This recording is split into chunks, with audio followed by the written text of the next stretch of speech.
നമസ്കാരം, ക്ലാസ് റൂമിൻ്റെ ഒരു പുതിയ വീഡിയോയിലേക്ക് സ്വാഗതം.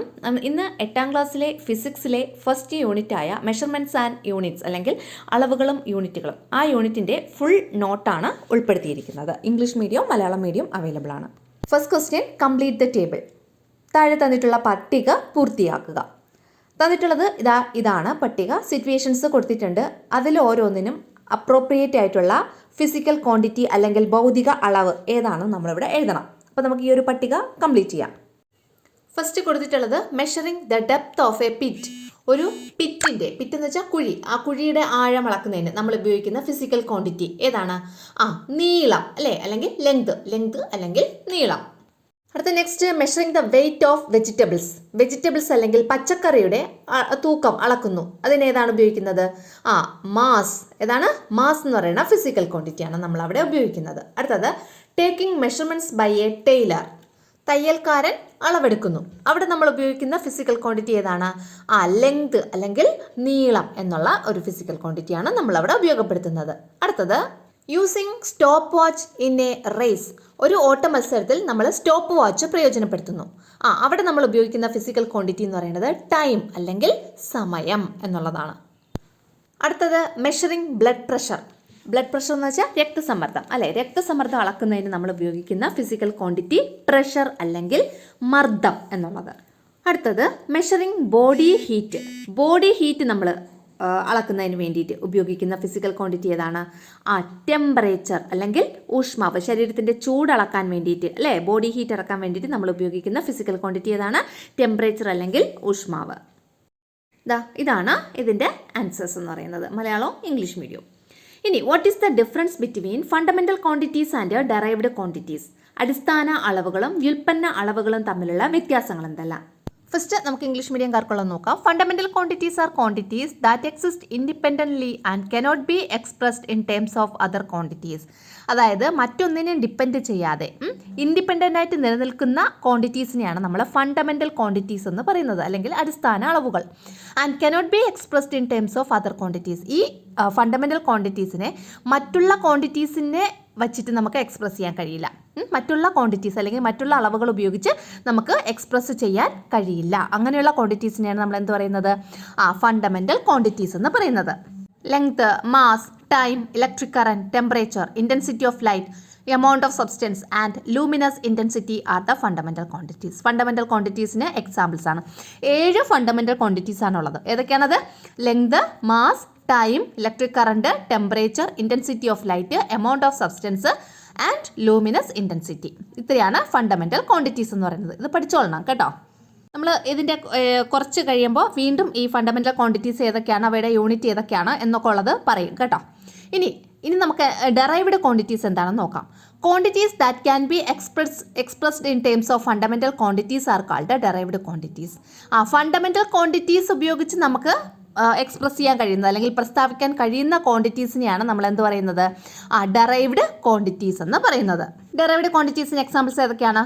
ഏരിയ, വോളിയം, ഡെൻസിറ്റി, ഇതൊക്കെയാണ് ഡെറൈവ്ഡ് ക്വാണ്ടിറ്റീസിന് എക്സാമ്പിൾസ്. ഡെറൈവ്ഡ് ക്വാണ്ടിറ്റീസ് എന്തിനെ ഡിപ്പെൻഡ് ചെയ്യുന്നതാണ്? ഫണ്ടമെന്റൽ ക്വാണ്ടിറ്റീസിനെ ഡിപ്പെൻഡ് ചെയ്യുന്നതാണ്. Derived quantities depend on fundamental quantities. Fundamental ക്വാണ്ടിറ്റീസിനെ ഡിപ്പെൻഡ് ചെയ്താണ് ഡെറൈവ്ഡ് ക്വാണ്ടിറ്റീസ് നിൽക്കുന്നത്. അടുത്തത് മലയാളം മീഡിയംകാർക്കുള്ളത്. പരസ്പരം ബന്ധമില്ലാതെ നിലനിൽക്കുന്നതും മറ്റളവുകൾ ഉപയോഗിച്ച് പ്രസ്താവിക്കാൻ കഴിയാത്തതുമായ അളവുകളാണ് അടിസ്ഥാന അളവുകൾ. നീളം, മാസ്, സമയം, വൈദ്യുത പ്രവാഹ തീവ്രത, താപനില, പദാർത്ഥത്തിന്റെ അളവ്, പ്രകാശ തീവ്രത എന്നിവയാണ് അടിസ്ഥാന അളവുകൾ എന്ന് അറിയപ്പെടുന്നത്. മൊത്തം 7 എണ്ണം ഉണ്ട്. ഇനി അടിസ്ഥാന അളവുകൾ ഉപയോഗിച്ച് പ്രസ്താവിക്കാൻ കഴിയുന്ന അളവുകളെ വ്യുൽപ്പന്ന അളവുകളെന്ന് വിളിക്കുന്നു. വിസ്തീർണം, വ്യാപ്തം, സാന്ദ്രത മുതലായവ വ്യുൽപ്പന്ന അളവുകളാണ്. വ്യുൽപ്പന്ന അളവുകൾ എന്തിനെയാണ് ആശ്രയിച്ച് നിലനിൽക്കുന്നത്? അടിസ്ഥാന അളവുകളെ ആശ്രയിച്ച് നിൽക്കുന്നു. അതാണ് വ്യുൽപ്പന്ന അളവുകൾ. അടിസ്ഥാന അളവുകളെ ആശ്രയിച്ച് നിൽക്കുന്നു. അടുത്ത, dash is a standardised reference accepted universally to measure a physical quantity. ഒരു ഭൗതിക അളവിനെ കൃത്യമായി പ്രസ്താവിക്കാൻ ലോകമെമ്പാടും അംഗീകരിച്ചിട്ടുള്ള തോതാണ് യൂണിറ്റ്. എന്താണ്? യൂണിറ്റ് എന്നാണ് എൻ്റെ answer. Different units were also used in other countries. What would be the practical problems of using these unit? അതായത് വിവിധ രാജ്യങ്ങളിൽ വിവിധ തരം യൂണിറ്റുകളാണ് ഉപയോഗിച്ചിരുന്നത്. ഇതിൻ്റെ പ്രായോഗികമായിട്ടുള്ള പ്രശ്നങ്ങൾ എന്തെല്ലാമായിരുന്നു? 1, ലോ ആക്യുറസി, കൃത്യത കുറവ്. അടുത്ത difficulty for the people in other regions to analyse measurements. മറ്റു പ്രദേശങ്ങളിലുള്ളവർക്ക് അളവുകൾ വിശകലനം ചെയ്യാനുള്ള പ്രയാസം. അതാണ് ഡിഫിക്കൽറ്റി എന്ന് വെച്ചാൽ പ്രയാസം. ഏതാ? ഫോർ ദ പീപ്പിൾ, ജനങ്ങൾക്കുള്ള ഡിഫിക്കൽറ്റി അല്ലേ, അല്ലെങ്കിൽ പ്രയാസം. ഇൻ അതർ റീജിയൻസ്, മറ്റുള്ള പ്രദേശങ്ങളിലുള്ള ജനങ്ങൾക്ക് ഉള്ള പ്രയാസം. എന്തിനുള്ള പ്രയാസം? ടു അനലൈസ് മെഷർമെൻറ്റ് അനലൈസ് ചെയ്യാൻ, അല്ലെങ്കിൽ അളവുകൾ വിശകലനം ചെയ്യാനുള്ള, അനലൈസ് ചെയ്യാനുള്ള എന്താണ് ഡിഫിക്കൽറ്റി, പ്രയാസം. അതാണ് രണ്ടാമത്തെ പോയിന്റ് ആയിട്ട് പറഞ്ഞിട്ടുള്ളത്. 3 പ്രോബ്ലംസ് ഇൻ ഇന്റർനാഷണൽ കമ്മ്യൂണിക്കേഷൻ. അന്താരാഷ്ട്ര ആശയവിനിമയം, അതാണ് ഇന്റർനാഷണൽ കമ്മ്യൂണിക്കേഷൻ. അതിലുണ്ടാകുന്ന പ്രോബ്ലംസ്, ബുദ്ധിമുട്ടുകൾ. അടുത്തത് കാൽക്കുലേഷൻ എറേഴ്സ്, കണക്ക് കൂട്ടുമ്പോൾ അത് പ്രോബ്ലം ഉണ്ടാക്കുന്നു അല്ലേ. കാൽക്കുലേഷൻ എറേഴ്സ്, അതായത് കണക്ക് കൂട്ടുമ്പോൾ പ്രശ്നങ്ങൾ ഉണ്ടാക്കുന്നു. ഇത്രയാണ് എന്താണ് പല സ്ഥലങ്ങളിൽ പല യൂണിറ്റ്സ് യൂസ് ചെയ്യുമ്പോൾ ഉള്ള പ്രശ്നങ്ങൾ. അടുത്ത ക്വസ്റ്റ്യൻ, ഡിഫൈൻ SI യൂണിറ്റ്. എന്താണ് SI യൂണിറ്റ് എന്ന് പറഞ്ഞാൽ? International system of units abbreviated as SI unit. SI യൂണിറ്റിന്റെ ഫുൾ ഫോം എന്താണ്? International system of units. International system of യൂണിറ്റ്സിനെയാണ് നമ്മൾ SI യൂണിറ്റ് എന്ന ചുരുക്കപ്പേരുകൊണ്ട് അർത്ഥമാക്കുന്നത്. It is the internationally accepted units for all physical quantities.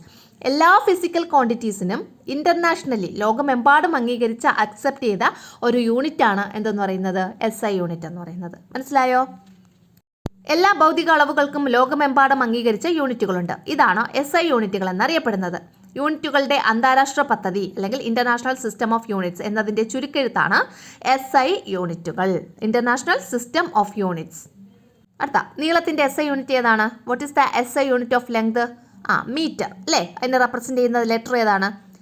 M വെച്ചിട്ട്, small letter M വെച്ചിട്ടാണ് അത് റെപ്രസെൻറ്റ് ചെയ്യുന്നത്. അടുത്തത്, 1 മീറ്റർ എന്ന് വെച്ചാൽ എത്ര സെൻറ്റിമീറ്റർ ആണ്? 100 സെൻറ്റിമീറ്റർ ആണ് ഒരു മീറ്റർ എന്ന് പറഞ്ഞാൽ. അപ്പം 1 മീറ്റർ എന്ന് വെച്ചാൽ 100 സെൻറ്റിമീറ്റർ. ഇനി 1 സെൻറ്റിമീറ്റർ എന്ന് വെച്ചാൽ 10 മില്ലിമീറ്റർ ആണ്. അപ്പോൾ 1 മീറ്റർ എന്ന് വെച്ചാൽ 1000 മില്ലിമീറ്റർ. ഇത് പഠിച്ചോളണം. എന്താണ്? 1 മീറ്റർ 100 സെൻറ്റിമീറ്റർ, 1 സെൻറ്റിമീറ്റർ എന്ന് പറഞ്ഞാൽ 10 മില്ലിമീറ്റർ, 1 മീറ്റർ എന്ന് പറഞ്ഞാൽ 1000 മില്ലിമീറ്റർ. പിന്നെ 1 കിലോമീറ്റർ എന്ന് വെച്ചാൽ 1000 മീറ്റർ ആണ്. 1000 മീറ്റർ ആണ് 1 കിലോമീറ്റർ. അങ്ങനെയാണെങ്കിലേ 1 മീറ്റർ എത്ര സെൻറ്റിമീറ്റർ ആണെന്ന് എല്ലാവരും ഒന്ന് കമൻറ്റ് ചെയ്തേ. 1 മീറ്റർ എന്ന് വെച്ചാൽ എത്ര സെൻറ്റിമീറ്റർ ആണ്? അടുത്തത്, astronomical unit is the average distance from the earth to the sun. അപ്പോൾ എന്താണ് അസ്ട്രോണമിക്കൽ യൂണിറ്റ് എന്നതിൻ്റെ ഒരു ഡെഫിനിഷനാണ് അവിടെ തന്നിട്ടുള്ളത്. എന്താണ് അസ്ട്രോണമിക്കൽ യൂണിറ്റ് എന്ന് പറഞ്ഞാൽ? അസ്ട്രോണമിക്കൽ യൂണിറ്റ് എന്ന് പറയുന്നത് ഇസ് ദ ആവറേജ് ഡിസ്റ്റൻസ്, ഒരു ശരാശരി ദൂരം. എവിടെ നിന്ന് എവിടം വരെ? ഫ്രം ദ എർത്ത്, എർത്തിൽ നിന്ന് ടു ദ സൺ, സൺ വരെ അല്ലേ. എർത്തിൽ നിന്ന് സൺ വരെയുള്ള ആവറേജ് ഡിസ്റ്റൻസ് ആണ് അസ്ട്രോണമിക്കൽ യൂണിറ്റ് എന്ന് പറയുന്നത്. ഇറ്റ് ഈസ് അപ്രോക്സിമേറ്റ്ലി, ഇതിൻ്റെ വാല്യൂ എത്രയാണെന്നാണ് ഇവിടുത്തെ ക്വസ്റ്റ്യൻ. പക്ഷേ ഇവിടെ നിങ്ങൾ അസ്ട്രോണമിക്കൽ യൂണിറ്റ് എന്താണെന്നും കൂടെ പഠിക്കണം. എന്താണ് astronomical unit? Astronomical unit is the average distance from the earth to the sun. അപ്പോൾ അതിൻ്റെ യൂണിറ്റ് എന്താണെന്ന്, അത് എത്ര, അതിൻ്റെ വാല്യൂ എത്രയാണെന്നുള്ളത് നമ്മളിവിടെ പറയണം. അത് പറയാം. നോക്കിയാൽ ഒരു അസ്ട്രോണമിക്കൽ യൂണിറ്റ് എന്നത് ഭൂമിയിൽ നിന്ന് സൂര്യനിലേക്കുള്ള ശരാശരി ദൂരമാണ്. ഇത് ഏകദേശം ഡാഷ് ആണ്. എത്രയാണ് ഒരു അസ്ട്രോണമിക്കൽ യൂണിറ്റ് എന്ന് പറഞ്ഞാൽ? അതായത് ഭൂമിയിൽ നിന്ന് സൂര്യനിലേക്കുള്ള ദൂരം എത്രയാണ്? ശരാശരി ദൂരമാണ് കേട്ടോ. എത്രയാ? 150 മില്യൺ കിലോമീറ്റർ, അല്ലെങ്കിൽ 15 ക്രോർ കിലോമീറ്റർ. 15 ക്രോർ കിലോമീറ്റർ. ഒന്നുകിൽ 150 മില്യൺ കിലോമീറ്റർ എന്ന് പറയാം, അല്ലെങ്കിൽ 15 ക്രോർ കിലോമീറ്റർ, അല്ലെങ്കിൽ 15 ക്രോർ കിലോമീറ്റർ എന്ന് വെച്ചാൽ 15 കോടി കിലോമീറ്റർ, അല്ലെങ്കിൽ 150 മില്യൺ കിലോമീറ്റർ, 180 ദശലക്ഷം കിലോമീറ്റർ ആണ് എവിടെ നിന്ന് എവിടം വരെയുള്ള ദൂരം? നമ്മുടെ ഭൂമിയിൽ നിന്ന് സൂര്യൻ അല്ലേ, സണ്ണിലേക്കുള്ള ഏകദേശ ഡിസ്റ്റൻസ് എന്ന് പറയുന്നത് 15 കോടി കിലോമീറ്റർ, അല്ലെങ്കിൽ 15 ക്രോർ കിലോമീറ്റർ, അല്ലെങ്കിൽ 150 മില്യൺ കിലോമീറ്റർ, 150 ദശലക്ഷം കിലോമീറ്റർ. ഓക്കെ, അപ്പോൾ ഇതിലേത് തന്നാലും അത് കറക്റ്റാണ്. ഒരു അസ്ട്രോണമിക്കൽ യൂണിറ്റ് ഈ ഒരു വാല്യൂ ആണ്. എത്രയാണ്? 150 മില്യൺ കിലോമീറ്റർ, അല്ലെങ്കിൽ 15 ക്രോർ കിലോമീറ്റർ, അല്ലെങ്കിൽ 15 കോടി കിലോമീറ്റർ, അല്ലെങ്കിൽ 150 ദശലക്ഷം കിലോമീറ്റർ. അടുത്തത്, the distance travelled by light in a year in vacuum is known as. അതായത് ലൈറ്റ് വാക്വത്തിൽ കൂടി, ശൂന്യതയിലൂടെ ഒരു വർഷം, ഇൻ എ ഇയർ, ഒരു വർഷം കൊണ്ട് സഞ്ചരിക്കുന്ന ദൂരം ആണ് ഡാഷ്. ഒരു വർഷം കൊണ്ട് പ്രകാശം ശൂന്യതയിലൂടെ സഞ്ചരിക്കുന്ന ദൂരമാണ് ഡാഷ്. അതിന് നമ്മൾ എന്ത് പേരിട്ടാ പറയുന്നത്? എന്ത് പേരാ പറയുന്നത് അതിന്? അതിനാണ് നമ്മൾ ലൈറ്റ് ഇയർ, അല്ലെങ്കിൽ പ്രകാശ വർഷം എന്നാണ് പറയുന്നത്. അപ്പോൾ ഒരു വർഷം കൊണ്ട് പ്രകാശം വാക്വം എന്ന് വെച്ചാൽ ശൂന്യതയിലൂടെ സഞ്ചരിക്കുന്ന ദൂരമാണ് എന്തെന്ന് പറയുന്നത്? ലൈറ്റ് ഇയർ, അല്ലെങ്കിൽ പ്രകാശവർഷം എന്ന് പറയുന്നത്. Light travels at A speed of dash kilometre per second. ഒരു സെക്കൻഡിൽ പ്രകാശത്തിൻ്റെ വേഗത എത്ര കിലോമീറ്റർ ആണെന്ന്. ഒരു സെക്കൻഡിൽ പ്രകാശം സഞ്ചരിക്കുന്ന വേഗത എത്ര കിലോമീറ്റർ ആണ്, അതാണ് നമ്മുടെ ക്വസ്റ്റ്യൻ. അപ്പോൾ എത്രയാണ് ഇവിടെ? 3 ലക്ഷം അല്ലേ, 3 ലക്ഷം കിലോമീറ്റർ ആണ് പെർ സെക്കൻഡ്. ഒരു സെക്കൻഡിൽ പ്രകാശത്തിൻ്റെ വേഗത എന്ന് പറയുന്നത് 3 ലക്ഷം കിലോമീറ്റർ ആണ് കേട്ടോ. ആ വാല്യൂ ഉണ്ടല്ലോ, നമ്മുടെ ആ യൂണിറ്റ് വാല്യൂ, വേഗതയുടെ യൂണിറ്റ് അല്ലേ, സ്പീഡിൻ്റെ യൂണിറ്റ്, അത് നോക്കി വെച്ചേക്കണം. കിലോമീറ്റർ പെർ സെക്കൻഡാണ് ഇവിടെ പറഞ്ഞിട്ടുള്ളത്. അപ്പം ഒരു സെക്കൻഡിൽ 3 ലക്ഷം കിലോമീറ്റർ എന്നാണ് അതിൻ്റെ മീനിങ് എന്ന് പറയുന്നത്. അടുത്തത് ഡിഫൈൻ മാസ്. എന്താണ് മാസ് എന്ന് പറഞ്ഞാൽ? The amount of matter contained in A substance is it's mass. അതായത് ഒരു സബ്സ്റ്റൻസിൽ, ഒരു വസ്തുവിൽ അടങ്ങിയിട്ടുള്ള എമൗണ്ട് ഓഫ് മാറ്റർ, ദ്രവ്യത്തിൻ്റെ അളവിനെയാണ് നമ്മൾ എന്ത് പറയുന്നത്? മാസ് എന്ന് പറയുന്നത്. ഒരു വസ്തുവിൽ അടങ്ങിയിരിക്കുന്ന ദ്രവ്യത്തിൻ്റെ അളവാണ് അതിൻ്റെ മാസ് എന്ന് പറയുന്നത്. ഇനി the SI unit of mass എന്ന് പറയുന്നത് ഏതാണ്? Is kilogram. മാസിൻ്റെ SI യൂണിറ്റ് എന്താണ്? കിലോഗ്രാം ആണ്. ഇനി ഒരു ക്വസ്റ്റ്യൻ ആണ്, arrange the following units in ascending order for their values. താഴെ പറയുന്ന ദൂരത്തിൻ്റെ യൂണിറ്റുകളെ ആരോഹണ ക്രമത്തിൽ ക്രമീകരിക്കുക. എന്താണ് ആരോഹണ ക്രമം എന്ന് പറഞ്ഞാൽ? ചെറുതിൽ നിന്ന് വലുതിലോട്ട്. ഡിസെൻഡിങ് ഓർഡർ എന്ന് പറയുമ്പോൾ അവരോഹണ ക്രമം, അതായത് വലുതിൽ നിന്ന് ചെറുതിലേക്ക്. അപ്പോൾ എങ്ങനെ വേണമെങ്കിലും വരാം. അപ്പോൾ ഈ തന്നിട്ടുള്ളതെല്ലാം ദൂരത്തിൻ്റെ യൂണിറ്റുകളാണ്. നോക്കിയോളൂ, ഏതൊക്കെയാണ് തന്നിട്ടുള്ളത്? Metre, millimetre, micrometre, kilometre, centimetre, nanometre, astronomical unit. ഇതിൽ ഏറ്റവും വലിയ യൂണിറ്റ് ഏതാണെന്ന് നിങ്ങൾക്ക് തന്നെ അറിയായിരിക്കും. ഏതാണ്? ആസ്ട്രോണമിക്കൽ യൂണിറ്റ് അല്ലേ. അപ്പോൾ നോക്കിയോളൂ, അപ്പോൾ ഇതിനെ നമ്മൾ എന്ത് ചെയ്യണം? ഡിസെൻഡിങ് ഓർഡറിൽ അല്ലേ, ഡിസെൻഡിങ് അല്ലേ, അല്ല സോറി അസെൻഡിങ് ഓർഡറിൽ അല്ലേ, ആരോഹണ ക്രമത്തിൽ ക്രമീകരിക്കണം. അതായത് ഏറ്റവും ചെറുത് ഏതാണോ അത് ആദ്യം, പിന്നീട് അതിനെക്കാട്ടിയും വലുത്, ഏറ്റവും ലാസ്റ്റ് ഏറ്റവും വലുതായിരിക്കും. അപ്പോൾ ഇതെങ്ങനെയായിരിക്കും നമുക്ക് അറേഞ്ച് ചെയ്യാൻ പറ്റുന്നത്? അപ്പോൾ ഇതിൽ ഏറ്റവും ചെറിയ യൂണിറ്റ് എന്ന് പറയുന്നത് നാനോമീറ്റർ ആണ്. ഏറ്റവും ചെറുതേതാണ്? നാനോമീറ്റർ. അതിനെക്കാട്ടിയും വലുത് മൈക്രോമീറ്റർ. നമ്മുടെ പ്ലാസ്റ്റിക് ഒക്കെ മൈക്രോമീറ്ററിലാണല്ലോ പറയുന്നത്. പ്ലാസ്റ്റിക് സഞ്ചിയുടെ കനം പറയുന്നത് മൈക്രോമീറ്ററിലാണ്. അപ്പോൾ നാനോമീറ്റർ, രണ്ടാമത് മൈക്രോമീറ്റർ, പിന്നെ ചെറുതെന്ന് പറയുന്നത് മില്ലിമീറ്റർ ആണ്. പിന്നെ ചെറുതല്ല, കുറച്ചുകൂടെ വലുത്, മൈക്രോമീറ്ററിനെക്കാട്ടി കുറച്ചുകൂടെ വലുതാണ് മില്ലിമീറ്റർ. അതിനെക്കാട്ടിയും കുറച്ചുകൂടെ വലുതാണ് സെൻറ്റിമീറ്റർ. സെൻറ്റിമീറ്ററിനെക്കാട്ടിയും കുറച്ചുകൂടെ വലുതാണ് മീറ്റർ. അതിനെക്കാട്ടിയും വലുതാണ് കിലോമീറ്റർ. ഏറ്റവും വലുത്, ഈ തന്നിട്ടുള്ളതിൽ ഏറ്റവും വലുത് ഏതാണ്? അസ്ട്രോണമിക്കൽ യൂണിറ്റ് എന്ന് പറയുന്നത്. ഓക്കെ ആണല്ലോ. അപ്പോൾ ഇങ്ങനെയാണ് അസെൻഡിങ് ഓർഡറിൽ അറേഞ്ച് ചെയ്യുന്നത്. ഡിസെൻഡിങ് ഓർഡറിലാകുമ്പോൾ നേരെ തിരിച്ചു വരും. ആദ്യം അസ്ട്രോണമിക്കൽ യൂണിറ്റ് വരും, ലാസ്റ്റ് നാനോമീറ്റർ വരും. ഓക്കെ ആണല്ലോ. ഇനി അടുത്തതായി ഇവിടെ കുറേ യൂണിറ്റ് കൊടുത്തിട്ടുണ്ട്. അത് കിലോഗ്രാമുമായിട്ടുള്ള റിലേഷൻഷിപ്പാണ് ഇവിടെ പറഞ്ഞിട്ടുള്ളത്. മില്ലിഗ്രാം എന്ന് പറയുന്നത് കിലോഗ്രാമുമായിട്ടുള്ള റിലേഷൻഷിപ്പ് എന്താണ്? ഒരു കിലോഗ്രാം എന്ന് പറയുന്നത് 10 ലക്ഷം മില്ലിഗ്രാം ആണ്. 10 ലാക്ക് അല്ലെങ്കിൽ 10⁻6 എന്ന് കൊടുത്താലും മതി കേട്ടോ. അപ്പോൾ ഒരു കിലോഗ്രാം എന്ന് പറയുന്നത് 10 ലാക്ക് മില്ലിഗ്രാം ആണ് അല്ലേ, 10 ലക്ഷം മില്ലിഗ്രാം ആണ്. ഇനി ഗ്രാം, ഒരു കിലോഗ്രാം എന്ന് പറയുന്നത് 1000 ഗ്രാം ആണ്. അത് എളുപ്പമാണ് അല്ലേ. ഒരു കിലോഗ്രാം എന്ന് പറയുന്നത് 1000 ഗ്രാം. പക്ഷേ മില്ലിഗ്രാം എന്ന് പറയുമ്പോൾ 10 ലക്ഷം വരും കേട്ടോ. 10 ലക്ഷം മില്ലിഗ്രാം ആണ് ഒരു കിലോഗ്രാം എന്ന് പറയുന്നത്. എന്നാൽ 1000 ഗ്രാം ആണ് ഒരു കിലോഗ്രാം എന്ന് പറയുന്നത്. ഇനി ക്വിൻ്റൽ, ഒരു ക്വിൻ്റൽ എന്ന് പറഞ്ഞാൽ 100 കിലോഗ്രാം. 100 കിലോഗ്രാം ആണ് ഒരു ക്വിൻ്റൽ എന്ന് പറഞ്ഞാൽ. ഇനി ടൺ, ഒരു ടൺ എന്ന് പറഞ്ഞാൽ 1000 കിലോഗ്രാം. 1000 കിലോഗ്രാം ആണ് ഒരു ടൺ, 100 കിലോഗ്രാം ആണ് ഒരു ക്വിൻ്റൽ. എന്നാൽ 10 ലക്ഷം മില്ലിഗ്രാം ആണ് ഒരു കിലോഗ്രാം. അതുപോലെ 100 ഗ്രാം ആണ് ഒരു കിലോഗ്രാം. ഓക്കെ ആണല്ലോ. പഠിച്ചോളണം കേട്ടോ. അതിൻ്റെയൊക്കെ ആ റിലേഷൻഷിപ്പ് അതൊക്കെ നമുക്ക് വേണമെങ്കിൽ ഈ മാച്ച് ദ ഫോളോയിങ് ഒക്കെ ആയിട്ട് ചോദിക്കാം എക്സാമിന്. ഒരു ക്വസ്റ്റ്യൻ നോക്കിയുള്ളൂ. What was the smaller units of mass? മാസിൻ്റെ ചെറിയ സ്മാളർ യൂണിറ്റ്സ് ഏതൊക്കെയാണ്? മില്ലിഗ്രാമും ഗ്രാമും. ഏതൊക്കെയാണ്? മില്ലിഗ്രാം, ഗ്രാം, ഇത് രണ്ടുമാണ് മാസിൻ്റെ സ്മാളർ യൂണിറ്റ് എന്ന് പറയുന്നത്. ഇനി ഒരു ഗ്രാം എന്ന് വെച്ചാൽ 1000 മില്ലിഗ്രാം. എത്രയാണ്? ഒരു ഗ്രാം 1000 മില്ലിഗ്രാം ആണ്. ഇനി നോക്കിയോളൂ. What was the larger units of mass? മാസിൻ്റെ വലിയ യൂണിറ്റുകൾ ഏതൊക്കെയാണ്? Quintal, ton. ക്വിൻ്റലും ടണ്ണും ആണ് മാസിൻ്റെ വലിയ യൂണിറ്റ് എന്ന് പറയുന്നത്. ഇതിൽ തന്നെ മാസിൻ്റെ ഏറ്റവും വലിയ യൂണിറ്റ് ഏതാണ്? ടണ്ണാണ് അല്ലേ. ഒരു ടൺ എന്ന് പറഞ്ഞാൽ 1000 കിലോഗ്രാം ആണ്. ഒരു ക്വിൻ്റൽ എന്ന് പറഞ്ഞാൽ 100 കിലോഗ്രാം. ഒരു ടൺ എന്ന് പറഞ്ഞാൽ 1000 കിലോഗ്രാം. അപ്പോൾ മാസിൻ്റെ ഏറ്റവും വലിയ യൂണിറ്റ് ഈ ഇവിടെ പറഞ്ഞിട്ടുള്ളതിൽ ഏതാണ്? ടണ്ണാണ്. ടണ്ണാണ് ഏറ്റവും വലിയ യൂണിറ്റ്. നേരത്തെ ആ ലെങ്തിൻ്റെ യൂണിറ്റ് നമ്മൾ അസെൻഡിങ് ഓർഡറിലോ ഡിസെൻഡിങ് ഓർഡറിലൊക്കെ അറേഞ്ച് ചെയ്ത് എഴുതാൻ പറഞ്ഞ കണക്ക് ഇതേപോലെ മാസിൻ്റെ യൂണിറ്റുകളും നമുക്ക് തന്നിട്ട് അറേഞ്ച് ചെയ്ത് എഴുതാം. അസെൻഡിങ്ങിലോ ഡിസെൻഡിങ്ങിലോ അറേഞ്ച് ചെയ്ത് എഴുതാൻ പറഞ്ഞാൽ നിങ്ങൾക്ക് എഴുതാൻ പറ്റുമല്ലോ. ഏറ്റവും വലുത് ടൺ, അതിനെക്കാട്ടിയും ചെറുത് ക്വിൻ്റൽ, പിന്നെ അതിനെക്കാട്ടിയും ചെറുത് കിലോഗ്രാം, അതിനെക്കാട്ടിയും ചെറുത് ഗ്രാം, അതിനെക്കാട്ടിയും ചെറുത് മില്ലിഗ്രാം, അങ്ങനെ പോകും കേട്ടോ. അടുത്തത് what was the SI unit of time? ടൈമിൻ്റെ അല്ലെങ്കിൽ സമയത്തിൻ്റെ SI യൂണിറ്റ് ഏതാണ്? സെക്കൻഡ് അല്ലേ? സെക്കൻഡാണ് സമയത്തിൻ്റെ SI യൂണിറ്റ്. പിന്നെ സമയത്തിൻ്റെ തന്നെ വേറെ 2 യൂണിറ്റാണ് മിനിറ്റും മണിക്കൂറും ഒക്കെ. 1 മിനിറ്റ് എന്ന് വെച്ചാൽ 60 സെക്കൻഡാണ്. 1 മണിക്കൂർ എന്ന് വെച്ചാൽ 60 × 60 സെക്കൻഡ്, അതായത് 3600 സെക്കൻഡാണ്. ഓക്കെ ആണല്ലോ. 1 മണിക്കൂർ എന്ന് വെച്ചാൽ 60 മിനിറ്റാണ്, അത് നിങ്ങൾക്കറിയാമല്ലോ. അപ്പോൾ 60 മിനിറ്റ് എന്ന് വെച്ചാൽ 1 മണിക്കൂർ. ഓക്കെ ആണല്ലോ. അടുത്ത what was the SI unit of volume? വ്യാപ്തത്തിൻ്റെ SI യൂണിറ്റ് ഏതാണ്? ക്യൂബിക് മീറ്റർ അല്ലെങ്കിൽ മീറ്റർ ക്യൂബ് എന്ന്, അല്ലെങ്കിൽ എം ക്യൂബ് എന്ന് പറയാം, അല്ലെങ്കിൽ മീറ്റർ ക്യൂബ് അല്ലേ. അപ്പോൾ വ്യാപ്തത്തിൻ്റെ SI യൂണിറ്റ് ഏതാണ്? ക്യൂബിക് മീറ്റർ, എം ക്യൂബ് എന്നാണ് നമ്മളത് റെപ്രസെൻ്റ് ചെയ്യുന്നത് കേട്ടോ. അടുത്തത് 1 ലിറ്റർ എത്ര സെൻറ്റിമീറ്റർ ക്യൂബാണ്? 1000 സെൻറ്റിമീറ്റർ ക്യൂബാണ് 1 ലിറ്റർ എന്ന് പറയുന്നത്. ഇനി 1 ലിറ്റർ എന്ന് വെച്ചാൽ 1000 മില്ലി ലിറ്റർ എന്ന് നമുക്ക് പറയാം. അപ്പോൾ 1000 സെൻറ്റിമീറ്റർ ക്യൂബ് അല്ലെങ്കിൽ 1000 മില്ലി ലിറ്റർ ആണ് 1 ലിറ്റർ.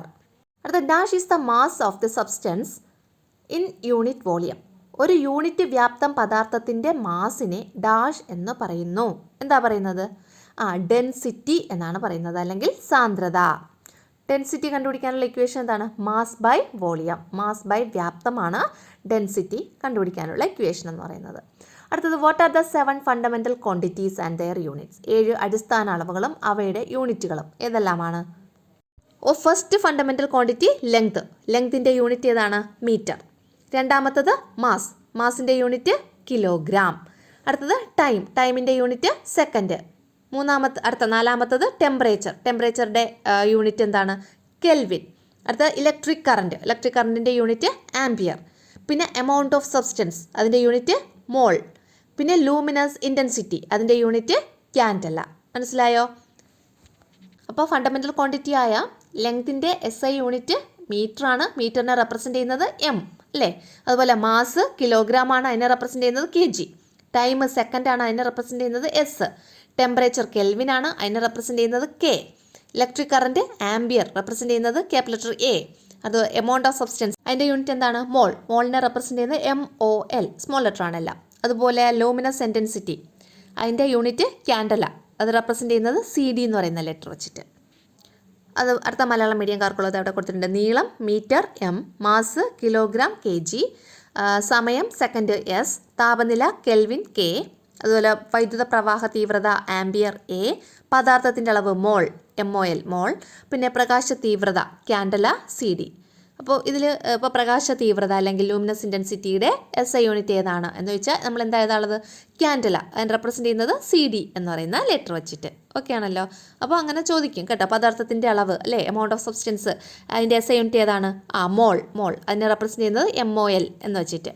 അതുപോലെ വൈദ്യുത പ്രവാഹ തീവ്രത അല്ലെങ്കിൽ ഇലക്ട്രിക് കറണ്ട്, അതിൻ്റെ SI യൂണിറ്റ് ഏതാണ്? ആംപിയർ അല്ലേ. അതിനെ റെപ്രസെൻ്റ് ചെയ്യുന്ന ലെറ്റർ ഏതാണ്? A. അടുത്ത what are the characteristics of SI units? അടിസ്ഥാന അളവുകളുടെ പ്രത്യേകതകൾ ഏതെല്ലാമാണ്? ഒന്നാമത്തത് എന്താണ്? ദേ ആർ സ്റ്റാൻഡർഡൈസ്ഡ് യൂണിറ്റ്സ്, അതായത് ഏകീകൃത യൂണിറ്റുകളാണ്. എല്ലായിടത്തും നമ്മൾ ഉപയോഗിക്കുന്ന യൂണിറ്റുകളാണ്. എല്ലാ റീജിയൻസിലും എല്ലാ കൺട്രീസിലും എല്ലാ സ്ഥലത്തും ഉപയോഗിക്കുന്ന യൂണിറ്റ്, അതാണ് ദേ ആർ സ്റ്റാൻഡർഡൈസ്ഡ് യൂണിറ്റ്. ഇനി ദേ ആർ ഇൻ്റർനാഷണലി അക്സെപ്റ്റഡ്, അന്താരാഷ്ട്ര അംഗീകാരമുള്ളവയാണ്, ഇൻ്റർനാഷണലി അക്സെപ്റ്റഡ് ആണ്. അടുത്ത മൂന്നാമത്തെ units of all other quantities can be expressed in terms of these unit. ഇവയെ അടിസ്ഥാനമാക്കിയിട്ടാണ് അല്ലെങ്കിൽ SI യൂണിറ്റിനെ അടിസ്ഥാനമാക്കിയാണ് മറ്റളവുകളുടെ യൂണിറ്റുകൾ പ്രസ്താവിക്കാൻ കഴിയുന്നത്. അതായത് SI യൂണിറ്റ് നമ്മൾ പറഞ്ഞു 7 എണ്ണം ഉണ്ട് അല്ലേ. ഈ 7 SI യൂണിറ്റുകളുടെ അളവുകളെ അടിസ്ഥാനമാക്കി മറ്റ് യൂണിറ്റുകളുടെ അളവുകൾ നമുക്ക് റെപ്രസെൻ്റ് ചെയ്യാൻ കഴിയും. അതാണ് പറഞ്ഞിട്ടുള്ളത് units of all other quantities. എല്ലാ മറ്റുള്ള അളവുകളുടെയും യൂണിറ്റിനെ നമുക്ക് ക്യാൻ ബി എക്സ്പ്രസ്ഡ്, നമുക്ക് എക്സ്പ്രസ് ചെയ്യാൻ കഴിയും അല്ലെങ്കിൽ പ്രസ്താവിക്കാൻ കഴിയും in terms of these unit. ഈ യൂണിറ്റ്സിനെ വച്ചിട്ട് അല്ലെങ്കിൽ ഈ SI യൂണിറ്റിനെ ബേസ് ചെയ്ത് അപ്പോൾ എന്തൊക്കെയാണ്? ഏകീകൃത യൂണിറ്റുകളാണ്, അന്താരാഷ്ട്ര അംഗീകാരമുള്ളവയാണ്, ഇവയെ അടിസ്ഥാനമാക്കി മറ്റളവുകളുടെ യൂണിറ്റുകൾ പ്രസ്താവിക്കാൻ കഴിയും. അടുത്ത നമ്മൾ പഠിക്കാൻ പോകുന്നത് ഡെറൈവ്ഡ് ക്വാണ്ടിറ്റീസിന്റെ യൂണിറ്റ് എങ്ങനെ ഫോർമുലേറ്റ് ചെയ്യുക എന്നുള്ളതാണ്. നോക്കുള്ളൂ, ഇവിടെ 3 ഡെറൈവ്ഡ് ക്വാണ്ടിറ്റീസ് ആണ് കൊടുത്തിട്ടുള്ളത്. Area, volume, density. ഇതൊക്കെയാണ് ഏരിയ വിസ്തീർണം, വോളിയം എന്ന് പറയുമ്പോൾ വ്യാപ്തം, ഡെൻസിറ്റി എന്ന് വെച്ചാൽ സാന്ദ്രത. അപ്പോൾ ഏരിയ എങ്ങനെയാണ്? ഏരിയ കണ്ടുപിടിക്കാനുള്ള ഇക്വേഷൻ ലെങ്ത് ഇൻറ്റു ബ്രെഡ്ത്ത്. അപ്പോൾ ഇവിടെ നോക്കുക, ലെങ്ത്തിൻ്റെ യൂണിറ്റ് മീറ്റർ ആണ്, അതുപോലെ ബ്രെഡ്ത്തിൻ്റെ യൂണിറ്റ് മീറ്റർ ആണ്. അപ്പോൾ എം ഇൻറ്റു എം എന്ന് കൊടുക്കുക. എം ഇൻറ്റു എം കൊടുക്കുമ്പോൾ നമുക്ക് ആൻസർ എന്താണ്? M square. അപ്പോൾ മീറ്റർ സ്ക്വയർ അല്ലേ? എം എന്ന് പറയുമ്പോൾ മീറ്റർ, മീറ്റർ ഇൻറ്റു മീറ്റർ, അപ്പോൾ മീറ്റർ സ്ക്വയർ. അപ്പോൾ പരപ്പളവ് അല്ലെങ്കിൽ വിസ്തീർണത്തിൻ്റെ യൂണിറ്റ് എന്താണ്? Metre square. അതുപോലെ വോളിയം. വോളിയം കണ്ടുപിടിക്കാനുള്ള equation length into breadth into height. ലെങ്തിൻ്റെ യൂണിറ്റ് മീറ്റർ, അതുപോലെ ബ്രെഡ്ത്തിൻ്റെ യൂണിറ്റ് മീറ്റർ, ഹൈറ്റിൻ്റെ യൂണിറ്റ് മീറ്റർ. അപ്പോൾ വോളിയത്തിൻ്റെ യൂണിറ്റ് എന്താണ്? Metre metre metre, metre into metre into metre, എന്താണ്? Metre cube. അപ്പോൾ അവിടെ എന്താണ് വരുന്നത്? മീറ്റർ ക്യൂബ് എന്ന്. ഇനി അടുത്തത് ഡെൻസിറ്റി. ഡെൻസിറ്റിയുടെ ഇക്വേഷൻ എന്താണ്? Mass by volume. നമ്മൾ നേരത്തെ പഠിച്ചതാണ്. ഡെൻസിറ്റിയുടെ ഇക്വേഷൻ മാസ് ബൈ വോളിയം ആണ്. അപ്പോൾ അതിൻ്റെ യൂണിറ്റ്, മാസിൻ്റെ യൂണിറ്റ് കിലോഗ്രാം. അതുപോലെ നമ്മുടെ വോളിയത്തിൻ്റെ യൂണിറ്റ് മീറ്റർ ക്യൂബ്. അപ്പോൾ എങ്ങനെ വരും? കിലോഗ്രാം പെർ മീറ്റർ ക്യൂബ് എന്ന് വരും. കണ്ടല്ലോ. അപ്പോൾ ഡെറൈവ്ഡ് ക്വാണ്ടിറ്റീസ് ആയ ഏരിയ, വോളിയം, ഡെൻസിറ്റി ഇവയുടെ യൂണിറ്റ് എങ്ങനെയാണ് ഫോർമുലേറ്റ് ചെയ്യുന്നതെന്ന് മനസ്സിലായല്ലോ. ഏരിയയുടെ യൂണിറ്റ് മീറ്റർ സ്ക്വയർ, വോളിയത്തിൻ്റെ യൂണിറ്റ് മീറ്റർ ക്യൂബ്, അതുപോലെ ഡെൻസിറ്റിയുടെ unit kilogram per metre cube. അതുപോലെ ഇവിടെ മലയാളം മീഡിയംകാർക്കുള്ളതും എഴുതിയിട്ടുണ്ട്. വ്യാപ്തത്തിന്റെ unit metre into metre into metre, metre cube. അതുപോലെ സാന്ദ്രതയുടേത് കിലോഗ്രാം പെർ മീറ്റർ ക്യൂബ്. എങ്ങനെ വന്നു എന്നറിയാമല്ലോ. ഇവിടെ യൂണിറ്റുകളൊക്കെ കറക്റ്റായിട്ട് രേഖപ്പെടുത്താനുള്ള ജനറൽ റൂൾസ് ആണ് കൊടുത്തിട്ടുള്ളത്. അപ്പോൾ ഇതിൽ മിസ്റ്റേക്ക് എന്തെങ്കിലും ഉണ്ടെങ്കിൽ ആ മിസ്റ്റേക്ക് എന്താണ് എന്നുള്ളത് നമ്മൾ ഇവിടെ മാർക്ക് ചെയ്യണം. ഫസ്റ്റ് നോക്കിയോളൂ, 100 kg per metre cube 1.5 kg. അപ്പോൾ ഇവിടെ ജനറൽ റൂൾ എന്താണ് പറഞ്ഞിട്ടുള്ളത്? എന്താണ് ഇവിടുത്തെ മിസ്റ്റേക്ക് പറഞ്ഞിട്ടുള്ളത്? Use lower case of the English alphabet. ഇവിടെ എന്താണ്? ഇംഗ്ലീഷ് ആൽഫബറ്റിലെ ലോവർ കേസ് ലെറ്റേഴ്സ് യൂസ് ചെയ്യണം, അല്ലെങ്കിൽ ചെറിയ അക്ഷരങ്ങൾ ഉപയോഗിക്കണം. ഇവിടെ 1000 kg പെർ മീറ്റർ ക്യൂബ്, അവിടെയൊക്കെ സ്മോൾ ലെറ്റർ അല്ല ഉപയോഗിച്ചിട്ടുള്ളത്. ഏതാണ്? ക്യാപ് ലെറ്റർ ആണ് ഉപയോഗിച്ചിട്ടുള്ളത്. അപ്പോൾ ഇവിടുത്തെ മിസ്റ്റേക്ക് എന്ന് പറയുന്നത് നമ്മുടെ ഇംഗ്ലീഷ് ആൽഫബറ്റിലെ ലോവർ കേസ് ലെറ്റേഴ്സ് ഉപയോഗിക്കണം എന്നുള്ളതാണ്. അപ്പോൾ ഇവിടെ ലോവർ കേസ് ലെറ്റേഴ്സ് ഉപയോഗിച്ചാൽ ഈ ഒരു പ്രശ്നം ഓക്കെ ആവും. ഇനി രണ്ടാമത്തെ നോക്കിയോളൂ, 1000 kgs per metre cube 1.5 kgs. അപ്പോൾ ഇവിടുത്തെ പ്രശ്നം എന്താണ്? ഇവിടെ ഈ എഴുതിയേക്കുന്നതിലെ പ്രശ്നം എന്താണ്? Plurals are not used. നമ്മൾ പ്ലൂറലുകൾ പ്ലൂറൽ ഇവിടെ ഉപയോഗിക്കുന്നില്ല. അതാണ് ഇവിടുത്തെ പ്രശ്നം എന്ന് പറയുന്നത്. ഇവിടെ kgs എന്നും കണ്ട 1000 kgs 1.5 kgs എന്നിങ്ങനെ ഉപയോഗിച്ചിട്ടുണ്ട്. അപ്പോൾ നമ്മളവിടെ ഈ kgs ഉപയോഗിക്കാൻ പാടില്ല, kg എന്ന് മാത്രം ഉപയോഗിച്ചാൽ മതി. അതാണ് ഇവിടുത്തെ പ്രശ്നം. ഓക്കെ ആണല്ലോ. അടുത്ത മൂന്നാമത്തെ നോക്കിയോളൂ, 1000 kg per metre cube 1.5 kg. ഇവിടെ എന്തെങ്കിലും മിസ്റ്റേക്ക് ഉണ്ടോ? Space is required between number and unit. നമ്പറും യൂണിറ്റിൻ്റെ ഇടയ്ക്ക് എന്താണ്? ഒരു സ്പേസ് വേണം. അതായത് 1000 കഴിഞ്ഞിട്ട് ഒരു സ്പേസ് കഴിഞ്ഞിട്ട് വേണം kg പെർ മീറ്റർ ക്യൂബ് എന്നുള്ളത് നമ്മൾ കൊടുക്കാനുള്ളത്. അതുപോലെ 1.5 കഴിഞ്ഞിട്ട് ഒരു സ്പേസ് ഇട്ടിട്ട് വേണം kg എന്ന് കൊടുക്കേണ്ടത്. അടുത്ത നോക്കിയോളൂ, ഇവിടെ 1000 kg പെർ മീറ്റർ മീറ്റർ ഇങ്ങനെ കൊടുത്തിട്ടുണ്ട് അല്ലേ? അതായത് കിലോഗ്രാം പെർ മീറ്റർ ക്യൂബിന് പകരം മീറ്റർ പെർ ഇങ്ങനെ കൊടുത്തിട്ടുണ്ട്. ഇതിലെന്താണ് പ്രശ്നം? Do not use more than 1 slash in 1 derived unit. ഒരു ഡെറൈവ്ഡ് യൂണിറ്റിൽ ഒന്നിൽ കൂടുതൽ സ്ലാഷസ് നമുക്ക് ഉപയോഗിക്കാൻ പാടില്ല അല്ലേ? അവിടെ നമുക്ക് കിലോഗ്രാം പെർ മീറ്റർ ക്യൂബ് എന്നാണ് എഴുതേണ്ടത് കേട്ടോ. അതാണ് ആ ഒരു ഇതിലുള്ള മിസ്റ്റേക്ക് എന്ന് പറയുന്നത്. അടുത്തത് ഇവിടെ കൊടുത്തിട്ടുണ്ട് 1000 kg പെർ ക്യൂബിക് മീറ്റർ, അല്ലെങ്കിൽ 1000 കിലോഗ്രാം പെർ മീറ്റർ ക്യൂബ്. അപ്പോൾ എന്താണ് അതിൻ്റെ പ്രശ്നം? Do not mix a symbol of a unit with the name of the unit. അതായത് യൂണിറ്റിൻ്റെ പേരും യൂണിറ്റിൻ്റെ സിമ്പലും മിക്സ് ചെയ്ത് എഴുതാൻ പാടില്ല. അതാണ് അവിടുത്തെ പ്രോബ്ലം എന്ന് പറയുന്നത്. അടുത്ത എഴുതിയൊക്കെ നോക്കൂ, 1 kg 500 gram. ഇവിടെ എന്താണ് പ്രശ്നം? Do not use more than 1 units to express a quantity. ഒരു ക്വാണ്ടിറ്റിയെ കാണിക്കാൻ വേണ്ടിയിട്ട് ഇവിടെ 2 യൂണിറ്റ് എഴുതിയിട്ടുണ്ട്, കിലോഗ്രാമോ എഴുതിയിട്ടുണ്ട്, ഗ്രാമോ എഴുതിയിട്ടുണ്ട്. അപ്പോൾ അങ്ങനെ യൂസ് ചെയ്യാൻ പാടില്ല. അപ്പോൾ 1 കിലോഗ്രാം 500 gram എന്ന് പറയുന്നത് നമുക്ക് 1.5 kg അങ്ങനെ അങ്ങ് എഴുതിയാൽ മതി അല്ലേ? 1.5 കിലോഗ്രാം അല്ലേ? അങ്ങനെയാണ് എഴുതേണ്ടത് കേട്ടോ. അടുത്തത് 273 കെൽവിൻ 250 മീറ്റർ എന്നിങ്ങനെ കൊടുത്തിട്ടുണ്ട്. എന്താണ് അവിടുത്തെ മിസ്റ്റേക്ക് എന്ന് പറയുന്നത്? Use only lower case letters when writing the name of a unit instead of it simple. യൂണിറ്റുകളുടെ പേര് സിമ്പിളിന് പകരമായിട്ട് നമ്മൾ എഴുതുമ്പോൾ നമ്മൾ സ്മോൾ ലെറ്റർ മാത്രമേ ഉപയോഗിക്കാൻ പാടുള്ളൂ. ഇംഗ്ലീഷ് ആൽഫബറ്റിലെ സ്മോൾ ലെറ്റർ മാത്രം ഉപയോഗിക്കണം. ഇവിടെ കെൽവിൻ്റെ K ക്യാപ് ലെറ്റർ ആണ്, അതുപോലെ മീറ്ററിൻ്റെ M ക്യാപ് ലെറ്റർ ആണ്. അപ്പോൾ അങ്ങനെ ഉപയോഗിക്കാൻ പാടില്ല. അപ്പോൾ ഇത്രയും ജനറൽ റൂൾസ് ആണ് ഈ ഒരു ടേബിളിൽ തന്നിട്ടുള്ളത്. ഇനി താഴെ വേറെ കുറച്ചും കൂടെ കിടപ്പുണ്ട്, അത് നമുക്ക് പഠിക്കാം. അടുത്തത് അവിടെ മലയാളം മീഡിയംകാർക്കുള്ളത് കൊടുത്തിട്ടുണ്ട്. 1000 kg per meter cube, 1.5 kg. ഇവിടെ എന്താണ് ഇംഗ്ലീഷ് അക്ഷരമായാലേ ചെറിയ അക്ഷരങ്ങൾ ഉപയോഗിക്കുക. അടുത്ത അതിൻ്റെ താഴെയുള്ളത് 1000 kgs per meter cube, 1.5 kgs. ഇവിടെ എന്താണ് പ്രശ്നം? ഇവിടെ ബഹുവചനം ഉപയോഗിച്ചിട്ടുണ്ട് അല്ലേ, അത് ഉപയോഗിക്കാൻ പാടില്ല. അവിടെ അതായത് KGS എന്ന് ഉപയോഗിച്ചിട്ടുണ്ട്, അത് നമ്മൾ പാടില്ല. KG എന്ന് മാത്രമേ യൂസ് ചെയ്യാവൂ. ഓക്കെ ആണല്ലോ. അതുപോലെ താഴെയും KGS എന്നാണ് ഉപയോഗിച്ചിട്ടുള്ളത്, അങ്ങനെ ഉപയോഗിക്കാൻ പാടില്ല. KG എന്ന് മാത്രം ഉപയോഗിക്കണം. ഇനി അടുത്ത് നോക്കിയോളൂ, 1000 kilogram per meter cube, 1.5 kg. ഇവിടെ മിസ്റ്റേക്ക് എന്താണ്? ഇവിടെ നമ്മൾ 1000 കഴിഞ്ഞിട്ട് ഒരു സ്പേസ് വേണം. അപ്പോൾ എന്താണ്, ഒരു സ്പേസ് ഇട്ടിട്ട് വേണം നമ്മൾ അടുത്ത KG എന്നുള്ളത് എഴുതാനുള്ളത്. അതായത് നമ്പറിനും യൂണിറ്റിനും ഇടയിൽ എന്ത് വേണം? ഒരു സ്പേസ് വേണം. അടുത്ത നോക്കിയോളൂ, 1000 kg per meter ഇങ്ങനെ എഴുതിയിട്ടുണ്ട്. ഇവിടെ എന്താണ് പ്രശ്നം? ഇങ്ങനെ M per ഇങ്ങനെ എഴുതാൻ പാടില്ല. ഇതെല്ലാം കൂടെ ചേർത്ത് ഒരൊറ്റ യൂണിറ്റ് ആയിട്ട്, അതായത് മീറ്റർ ക്യൂബ് അങ്ങനെ വേണം എഴുതാനുള്ളത്. എങ്ങനെ നിയമാവലിയായിട്ട് എഴുതാം? ഒരു യൂണിറ്റിൽ ഒന്നിൽ കൂടുതൽ സ്ലാഷുകൾ ഉപയോഗിക്കാൻ പാടില്ല. അടുത്ത എന്താണ്? 1000 kg per cubic meter, പിന്നെ 1000 kilogram per meter cube. അവിടെ എന്താണ്? യൂണിറ്റിൻ്റെ പ്രതീകവും യൂണിറ്റിൻ്റെ പേരും ഇടകലർത്തി എഴുതരുത്. ഇവിടെ കിലോഗ്രാം KG എന്ന് ഇട്ടിട്ടുണ്ട്, പെർ പിന്നെ ക്യൂബിക് മീറ്റർ എന്നാണ് എഴുതിയിരിക്കുന്നത്. അങ്ങനെ ഇടാൻ പാടില്ല. നമ്മൾ മീറ്റർ ക്യൂബ് എന്നാണ് ഇടാനുള്ളത്. M ക്യൂബ് അങ്ങനെ ഇടാനുള്ളത്. അപ്പം അതാണ് ഇവിടുത്തെ പ്രശ്നം. പ്രതീകവും അതുപോലെ യൂണിറ്റിൻ്റെ പേരും മിക്സ് ചെയ്ത് എഴുതാൻ പാടില്ല. അടുത്തത് 1 kg 500 gram എന്ന് എഴുതിയിട്ടുണ്ട്. ഇവിടുത്തെ പ്രശ്നം എന്താണ്? ഒരു യൂണിറ്റിൽ തന്നെ ഒരു ക്വാണ്ടിറ്റിയിൽ തന്നെ 2 യൂണിറ്റുകൾ ഇവിടെ മിക്സ് ചെയ്ത് എഴുതിയിട്ടുണ്ട് അല്ലേ. അങ്ങനെ ചെയ്യാൻ പാടില്ല. ഒരു ക്വാണ്ടിറ്റിയിൽ ഒരൊറ്റ യൂണിറ്റേ ഉണ്ടാകാൻ പാടുള്ളൂ. അതായത് 1 kg 500 gram എന്നുള്ളത് നമുക്ക് 1.5 kg എന്ന് എഴുതാം. അപ്പോൾ ഇവിടുത്തെ പ്രശ്നം എന്താണ്? ഒരളവ് പ്രസ്താവിക്കാൻ 2 യൂണിറ്റുകൾ ഉപയോഗിക്കാൻ പാടില്ല. അടുത്തത് നോക്കൂ, 173 കെൽവിൻ, 250 മീറ്റർ, ഇങ്ങനെ 2 അളവ് തന്നിട്ടുണ്ട്. എന്താണ് അവിടുത്തെ പ്രശ്നം?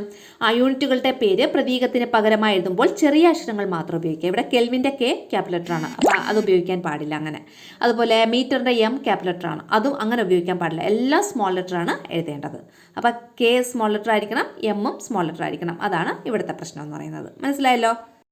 അടുത്തത് ഇവിടെ കുറച്ച് ഫിസിക്കൽ ക്വാണ്ടിറ്റീസും അവയുടെ എന്താണ് ശരിയായ രീതിയിൽ എങ്ങനെയൊക്കെ ഉപയോഗിക്കാം, തെറ്റായ രീതിയിൽ എന്തൊക്കെയാണ് ഉപയോഗിച്ചിട്ടുള്ളത്, അതിൻ്റെ നിയമം എന്താണ്, അതാണ് ഇവിടെ കൊടുത്തിട്ടുള്ളത്. നോക്കിയോളൂ, ഒരു ഫിസിക്കൽ ക്വാണ്ടിറ്റിയാണ് ഫോഴ്സ്. ഫോഴ്സിൻ്റെ കറക്റ്റ് മെത്തേഡ് N എന്ന് പറഞ്ഞാൽ ക്യാപിറ്റൽ ലെറ്റർ N. ഫോഴ്സിൻ്റെ യൂണിറ്റ് എന്താണ്? ന്യൂട്ടൺ ആണ് അല്ലേ, ന്യൂട്ടൺ. അപ്പോൾ അത് റെപ്രസെൻറ്റ് ചെയ്യുന്നത് ക്യാപിറ്റൽ ലെറ്റർ N ഉപയോഗിച്ചാണ്. തെറ്റായ രീതി സ്മോൾ ലെറ്റർ N എന്ന് പറഞ്ഞ് കൊടുത്തിട്ടുണ്ട്.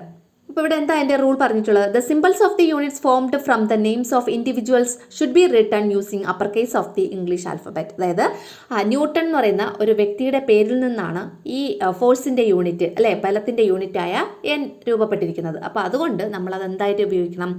ക്യാപിറ്റൽ ലെറ്റർ N തന്നെ ഉപയോഗിക്കണം. അതാണ് അവിടുത്തെ റൂൾ എന്ന് പറയുന്നത്. അതായത് ഏതെങ്കിലും ഒരു വ്യക്തിയുടെ പേരിൽ നിന്നാണ് ഒരു യൂണിറ്റ് രൂപപ്പെട്ടിരിക്കുന്നതെങ്കിൽ ആ യൂണിറ്റ് നമ്മൾ ക്യാപിറ്റൽ ലെറ്റർ ഉപയോഗിച്ച് സിംബൽ കാണിക്കണം. ഓക്കെ. അടുത്തത് length. 60 centimetre is the length of the desk. ഡെസ്കിൻ്റെ നീളം 60 സെൻറ്റിമീറ്റർ ആണ്. ഇനി അതിൻ്റെ താഴെ എഴുതിയിട്ടുണ്ട് the length of the desk is 60 centimetre. ഡെസ്കിൻ്റെ നീളം 60 സെൻറ്റിമീറ്റർ ആണ്. ഇങ്ങനെ അത് രണ്ട് കറക്റ്റ് ആയിട്ടുള്ള മെത്തേഡാണ്. ഇനി തെറ്റായിട്ടുള്ള മെത്തേഡ് ഇപ്പുറത്ത് കൊടുത്തിട്ടുണ്ട്. 60 cm കഴിഞ്ഞിട്ട് ഒരു ഡോട്ട് ഉണ്ട്. Is the length of the desk. ഡെസ്കിൻ്റെ നീളം 60 cm ആണ്, പക്ഷേ അവിടെ CM കഴിഞ്ഞിട്ട് ഒരു ഡോട്ട് കൊടുത്തിട്ടുണ്ട്. കണ്ടല്ലോ, the length of the desk is 60 centimetre. ഡെസ്കിൻ്റെ നീളം 60 സെൻറ്റിമീറ്റർ ആണ്. അപ്പോൾ 60 സെൻറ്റിമീറ്റർ ലാസ്റ്റാണ് വന്നിട്ടുള്ളത്. അപ്പോൾ അവിടെ എന്താണ്, ഇവിടെ കുത്തൊന്നും ഉപയോഗിച്ചിട്ടില്ല, പക്ഷേ മലയാളം മീഡിയംകാരുടെ ടെക്സ്റ്റിൽ ഒരു കുത്തിട്ടിട്ടുണ്ട് കേട്ടോ. അപ്പോൾ എന്താണെന്ന് വെച്ചാൽ ഇതിൻ്റെ നിയമം എന്ന് പറഞ്ഞാൽ എന്താണ്? No full stop or comma should be used after the symbol കഴിഞ്ഞതിന് ശേഷം ഫുൾ സ്റ്റോപ്പോ കോമയോ ഒന്നും നമ്മൾ ഉപയോഗിക്കാൻ പാടില്ല. പക്ഷേ they can be used at the end of the sentence. പക്ഷേ സെൻറ്റൻസിൻ്റെ അവസാനം നമുക്ക് കുത്ത് അല്ലേ, ഡോട്ട് ഉപയോഗിക്കാവുന്നതാണ്. അപ്പോൾ ഈ രണ്ടാമത് എഴുതിയേക്കുന്നത് സെൻറ്റൻസിൻ്റെ ലാസ്റ്റാണ്. അപ്പോൾ അവിടെ നമുക്ക് എന്താ കുത്ത് ഉപയോഗിക്കാം. മനസ്സിലായോ? അപ്പം ഇവിടെ first 60 centimetre is the length of the desk എന്നുള്ളത് അവിടെ നമ്മൾ CM കഴിഞ്ഞിട്ട് ഡോട്ട് ഉപയോഗിക്കാൻ പാടില്ല. എന്നാൽ രണ്ടാമത്തെ സെൻറ്റൻസ് നോക്കൂ, the length of the desk is 60 centimetre. അവിടെ CM കഴിഞ്ഞിട്ട് നമ്മൾ ഡോട്ട് ഉപയോഗിക്കണം. അവിടെ നമ്മൾ ഉപയോഗിക്കുന്ന ആ ഡോട്ട് എന്ന് പറയുന്നത് CMൻ്റെ ഡോട്ടല്ല, ഏതിൻ്റെയാണ്? ആ ഒരു സെൻറ്റൻസിൻ്റെ ഫുൾ സ്റ്റോപ്പാണ് കേട്ടോ. അപ്പോൾ അങ്ങനെ നമുക്ക് അവിടെ ഉപയോഗിക്കാം. പക്ഷേ ആദ്യത്തെ സെൻറ്റൻസിൽ നമുക്കവിടെ ഡോട്ട് ഉപയോഗിക്കാൻ പാടില്ല. അതാണ് അവിടെ പറഞ്ഞിട്ടുള്ളത്. ഇനി എനർജി അല്ലെങ്കിൽ ഊർജ്ജം, അതിൻ്റെ യൂണിറ്റ് എന്താണ്? ന്യൂട്ടൺ മീറ്റർ ആണ് അവിടുത്തെ യൂണിറ്റ് എന്ന് പറയുന്നത്. അതെങ്ങനെ ഉപയോഗിക്കാമെന്ന് കൊടുത്തിട്ടുണ്ട്. N capital letter N dot കഴിഞ്ഞിട്ട് എം, പിന്നെ എൻ കഴിഞ്ഞിട്ട് ഒരു സ്പേസ് ഇട്ടിട്ട് എം. ഇങ്ങനെയാണ് നമ്മൾ കറക്റ്റ് മെത്തേഡിൽ യൂസ് ചെയ്യേണ്ടത്. രണ്ടാമത്തത് ഇൻകറക്റ്റ് മെത്തേഡാണ്. എൻ എം എന്ന് പറഞ്ഞ് കൊടുത്തിട്ടില്ലേ, അത് ഇൻകറക്റ്റ് മെത്തേഡാണ്. എന്താണ് അതിൻ്റെ നിയമം അല്ലെങ്കിൽ റൂൾ എന്ന് പറയുന്നത്? A full stop or space should be used between the units formed as multiple of unit. അതായത് യൂണിറ്റുകളുടെ മൾട്ടിപ്പിളായിട്ട് നമുക്ക് ഡെറൈവ്ഡ് യൂണിറ്റ്സ് എഴുതുമ്പോൾ അവയ്ക്കിടയിൽ എന്ത് വേണം? കുത്തോ അല്ലെങ്കിൽ സ്പേസോ ഒക്കെ ഉപയോഗിക്കണം. ഒന്നുകിൽ കുത്ത് ഉപയോഗിക്കുക അല്ലെങ്കിൽ സ്പേസ് ഉപയോഗിക്കുക. മലയാളം മീഡിയംകാർക്ക് നോക്കുള്ളൂ. ബലത്തിൻ്റെ യൂണിറ്റ് എന്താണ്? ന്യൂട്ടൺ ആണ് അല്ലേ? അപ്പോൾ അത് എങ്ങനെ കാണിക്കുന്നത്? എൻ, ക്യാപിറ്റൽ ലെറ്റർ എൻ വെച്ചിട്ട്. തെറ്റായ രീതിയാണെങ്കിൽ സ്മോൾ ലെറ്റർ എൻ ആണ്. അതായത് വ്യക്തികളുടെ പേരിൽ നിന്നും രൂപം കൊണ്ട യൂണിറ്റിൻ്റെ പ്രതീകങ്ങൾ ഇംഗ്ലീഷ് അക്ഷരമാലയിലെ വലിയ അക്ഷരങ്ങൾ ഉപയോഗിച്ച് എഴുതണം. ഇനി രണ്ടാമത്തെ ഭൗതിക അളവ് നീളം. നീളത്തിൻ്റെ ശരിയായ രീതിയിലുള്ള പ്രയോഗം. ഡെസ്കിൻ്റെ നീളം 60 സെൻറ്റിമീറ്റർ ആണ്. അവിടെ സി എം കഴിഞ്ഞിട്ട് ഡോട്ട് ഒന്നും പാടില്ല. വെറുതെ സി എം എന്ന് മാത്രമേ എഴുതാവൂ. ഇനി ഡെസ്കിൻ്റെ നീളമാണ് 60 cm. അവിടെ സി എം കഴിഞ്ഞിട്ട് ഒരു ഡോട്ട് വേണം കേട്ടോ. ഡെസ്കിൻ്റെ നീളമാണ് 60 സെൻറ്റിമീറ്റർ. അപ്പോൾ ഇവിടെ എഴുതിയേക്കാനുള്ള മിസ്റ്റേക്കാണ്. അപ്പം ഇവിടെ ശരിയായ രീതി എന്ന് പറഞ്ഞിട്ട് താഴെ ഡെസ്കിൻ്റെ നീളമാണ് 60 cm, അത് കഴിഞ്ഞിട്ട് ഒരു ഡോട്ട് വേണം അവിടെ. നമ്മൾ എന്തിനാണ് അവിടെ ഒരു ഡോട്ട് കൊടുക്കുന്ന? ആ ഒരു സെൻറ്റൻസിൻ്റെ ലാസ്റ്റാണ്. അപ്പോൾ അവിടെ കൊടുക്കുന്നത് എന്താണ്? ഫുൾ സ്റ്റോപ്പാണ്. അതാ ഇവിടെ ഞാൻ കൊടുത്തിട്ടുണ്ട്, കാണാമല്ലോ നിങ്ങൾക്ക്. ഇംഗ്ലീഷ് മീഡിയംകാരുടെ ഇത് കറക്റ്റായിട്ട് കൊടുത്തിട്ടുണ്ട് കേട്ടോ. ഇനി തെറ്റായ രീതി എന്ന് പറഞ്ഞിട്ട് ഇവിടെ കൊടുത്തിട്ടുണ്ട്. ഡെസ്കിൻ്റെ നീളം 60 സെൻറ്റിമീറ്റർ ആണ്. അവിടെ സി എം കഴിഞ്ഞിട്ട് എന്ത് വേണ്ട? ഡോട്ട് വേണ്ട. അതപ്പോൾ തെറ്റാണ്. അതുപോലെ ഡെസ്കിൻ്റെ നീളമാണ് 60 cm. അവിടെ ഡോട്ട് കൊടുത്തിട്ടുണ്ട്. ആക്ച്വലി അവിടെ ഡോട്ട് കൊടുക്കാതെയാണ് കൊടുക്കേണ്ടത്. അപ്പം എന്താണ്? പ്രതീകത്തിന് ശേഷം കുത്ത്, കോമ എന്നീ ചിഹ്നങ്ങൾ ഉപയോഗിക്കരുത്. വാചകത്തിന് കുത്തോ കോമയോ ആവശ്യമെങ്കിൽ ഉപയോഗിക്കാം. അപ്പോൾ ഇവിടെ രണ്ടാമത്തെ വാചകത്തിന് ഒരു കുത്ത് ആവശ്യമാണ്, അതുകൊണ്ട് നമുക്ക് അവിടെ ഉപയോഗിക്കാം. ആദ്യത്തെ വാചകത്തിന് ആ വാചകത്തിൽ 60 cm കഴിഞ്ഞിട്ട് ഡോട്ട് കൊടുത്താൽ അത് തെറ്റാണ് കേട്ടോ. ഇനി അടുത്തത് ഊർജ്ജം. ഊർജ്ജത്തിൻ്റെ യൂണിറ്റ് ന്യൂട്ടൺ മീറ്റർ ആണ് അല്ലേ? ന്യൂട്ടൺ മീറ്റർ ആണ്. അപ്പോൾ അതെങ്ങനെയാണ് എഴുതേണ്ടത്? ശരിയായ രീതി capital letter N dot M അല്ലേ, അല്ലെങ്കിൽ എൻ സ്പേസ് എം. അപ്പോൾ ഫസ്റ്റ് എപ്പോഴും എന്താണ്? ക്യാപിറ്റൽ ലെറ്റർ എൻ ആണ് ഉപയോഗിക്കേണ്ടത്. കാരണം അതൊരു ആളുടെ പേരാണ്, ന്യൂട്ടൺ ആണ് അല്ലേ? അതുകൊണ്ടാണ് അത് നമ്മൾ ക്യാപിറ്റൽ ലെറ്റർ ഉപയോഗിക്കുന്നത്. ഇനി തെറ്റായ രീതി ഇപ്പുറത്ത് എഴുതിയേക്കുന്നതാണ് എൻ എം എന്ന് വെറുതെ ഇങ്ങനെ എഴുതുന്നത്. അപ്പോൾ യൂണിറ്റുകളുടെ ഗുണിതങ്ങളായി വിൽപ്പന യൂണിറ്റുകൾ എഴുതുമ്പോൾ അവയ്ക്കിടയിൽ കുത്ത് അല്ലെങ്കിൽ സ്പേസ് എന്നിവ ഉപയോഗിക്കണം. അടുത്തത് വാട്ട് ഈസ് ലീസ്റ്റ് കൗണ്ട്? എന്താണ് ലീസ്റ്റ് കൗണ്ട് എന്ന് പറഞ്ഞാൽ? The smallest value that can be measured using an instrument is called its least count. അതായത് ഒരു ഉപകരണം ഉപയോഗിച്ച് അളക്കാവുന്ന ഏറ്റവും കുറഞ്ഞ അളവിനെ ലീസ്റ്റ് കൗണ്ട് എന്ന് പറയുന്നു. ഇപ്പോൾ നമ്മുടെ നോർമൽ സ്കെയിൽ ഉണ്ടല്ലോ, ആ സ്കെയിൽ ഉപയോഗിച്ച് അളക്കാവുന്ന ഏറ്റവും കുറഞ്ഞ അളവ് എത്രയാണ്? 0.1 സെൻറ്റിമീറ്റർ ആണല്ലോ.